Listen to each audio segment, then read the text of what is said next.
कायनात में जब कोई स्टार अपनी उम्र पूरी कर लेता है तो उसमें एक धमाका होता है, जिसके बाद वो स्टार ब्लैक होल बन जाता है। ब्लैक होल के पास कायनात में सबसे ज्यादा ग्रेविटी मौजूद होती है, जिसे वो किसी भी चीज को अपनी तरफ खींच कर निगल लेता है। जब साइंसदानों ने पहली बार इस चीज को देखा तो उन्हें लगा कि ये कायनात में कोई दरवाजा है, जिसके अंदर जाने वाली चीज कहीं दूर इसके दूसरे सुराग से बाहर निकल जाती है। लेकिन जब टेक्नोलॉजी एडवांस हुई तो साइंसदान को पता चला कि ब्लैक होल के अंदर जाने वाली हर चीज किसी दूसरे ब्लैक होल से बाहर नहीं आती, बल्कि वो इसकी सिंगुलैरिटी तक पहुंचकर रेडिएशन बनकर वापस उसी ब्लैक होल से बाहर आ जाती है।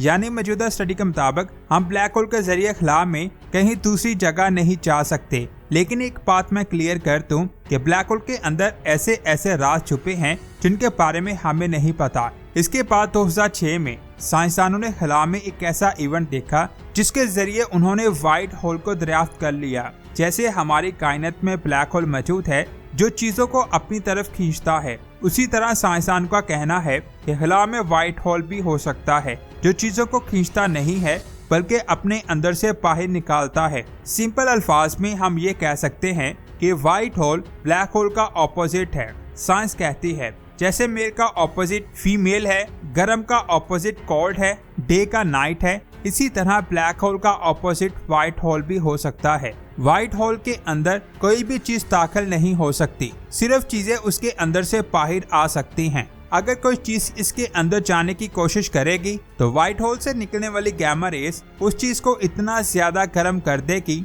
कि वो चीज कुछ ही सेकंड में मेल्ट हो जाएगी। लेकिन ये बात मैं आपको बता दूं कि हमने ब्लैक होल की तस्वीरों को हकीकत में देखा, लेकिन अभी तक हमने व्हाइट होल को नहीं देखा और हमें नहीं पता कि वो कैसा दिखाई देता है। लेकिन 2006 में नासा अपने एक स्पेसक्राफ्ट की मदद से खला में गामा रे बर्स्ट को स्टडी कर रही थी। वैसे तो खला में गामा रे बर्स्ट एक नॉर्मल चीज होती है, लेकिन साइंसदानों ने जब इसे स्टडी किया तो उनको इसमें एक बहुत ही अजीब चीज लगी, जिसकी वजह से नासा ने इस गामा रे बर्स्ट को ब्लैक होल का नाम दे दिया। आमतौर पर स्पेस में धमाका एक स्टार में होता है, लेकिन जब इस बर्स्ट को स्टडी किया गया तो उन्होंने देखा कि इसके आसपास कोई स्टार ही मौजूद नहीं है जो इतनी ज्यादा रेडिएशंस को खारिज कर सके। तो आखिर वो बर्स्ट किस चीज से आ रही थी? यहाँ पर आम गामा रे बर्स्ट को खत्म होने में 2 से 3 सेकंड्स का टाइम लगता है और वहीं इस गामा रे बर्स्ट को खत्म होने में 102 सेकंड्स लग गए, और वो भी बिना किसी धमाके के।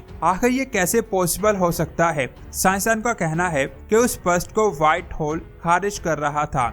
यानी ये एक वाहिद सबूत है जिसकी वजह से साइंसदान को लगा कि खला में व्हाइट होल मौजूद है, लेकिन ये कोई ऐसा प्रूफ नहीं है जिससे कंफर्म कहा जा सके कि हाँ वो बर्स्ट व्हाइट होल से ही आ रही थी, जिसकी वजह से व्हाइट होल अभी भी एक मिस्ट्री बना हुआ है। अब यहाँ गौर करें, अगर व्हाइट होल सच में है तो ये जिस मटेरियल को अपने अंदर से बाहर निकालता है वो कहाँ से आता है? जाहिर सी बात है वो मटेरियल किसी दूसरे सुराग से दाखिल होता होगा और व्हाइट होल से बाहर आता होगा, लेकिन वो सुराग ब्लैक होल नहीं हो सकता क्योंकि इसके अंदर जाने वाली हर चीज रेडिएशन बनकर बाहर आ जाती है। तो आखिर वो चीज क्या है? यहाँ पर कॉन्सेप्ट आया वर्म होल का।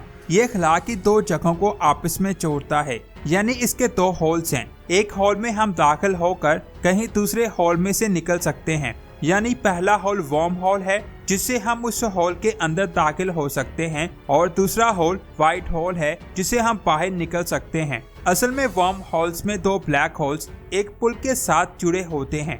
वर्म होल दोनों के होल्स को एक दूसरे से जोड़ता है। इसके बाद साइंसदानों ने खला में बहुत सारी ऐसी चीजों को फाइंड किया जो खला में मौजूद 2 प्लेसेस को आपस में जोड़ रही थी। असल में खला में मैटर और ग्रेविटी स्पेस के मैश को बेंड करती है। एक चीज की जितनी ज्यादा ग्रेविटी होगी उस चीज के नीचे का जो मैश होगा वो उतना ज्यादा बेंड होगा। अगर आप हमारी गैलेक्सी के सबसे बड़े स्टार को देखें तो उसकी ग्रेविटी की वजह से उसके नीचे मौजूद मैश बहुत ज्यादा बेंड होगा, जबकि हमारी गैलेक्सी में मौजूद बाकी स्टार की ग्रेविटी उस स्टार के मुकाबले में कम है और उन स्टार की स्पेस का मैश कम बेंड है। लेकिन वर्म होल खला में मैश को इतना ज्यादा बेंड कर देता है जिससे स्पेस की 2 प्लेसेस एक दूसरे के करीब आ जाती हैं, जिसे आप इस तस्वीर में भी देख सकते हैं। अगर आप ऊपर वाले होल को सीधा करोगे तो डिस्टेंस कितना ज्यादा हो जाएगा, लेकिन जब आप दोनों पॉइंट को बेंड करके करीब लाओगे तो डिस्टेंस कितना कम हो जाएगा।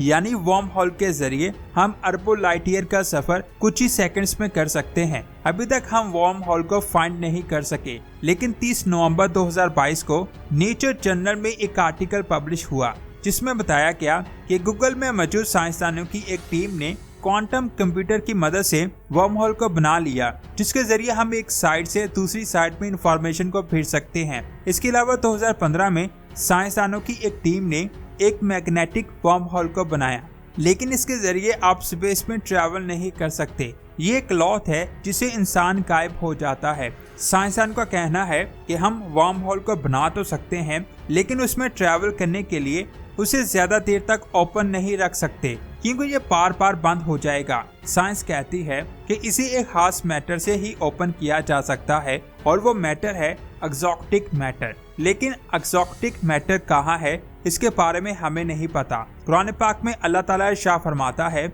कि अगर हम आसमान का कोई दरवाजा उन पर खोल दें और वो इन पर चढ़ने भी लगे, तो भी वो यही कहेंगे कि हमारी आंखें बंद हो गई हैं और हम पर जादू कर दिया गया है। यानी कुरान पाक में आसमान के दरवाजे का जिक्र किया गया है, और वो दरवाजा वर्म होल हो सकता है जिसे बहुत दूर तक सफर किया जा सकता है, लेकिन वो दरवाजा अल्लाह के हुक्म से ही खुलेगा, अदरवाइज वो नहीं खुल सकता। तो दोस्तों, ये थी आज की शानदार वीडियो। आपको कैसी लगी नीचे कमेंट्स करके जरूर बताएं।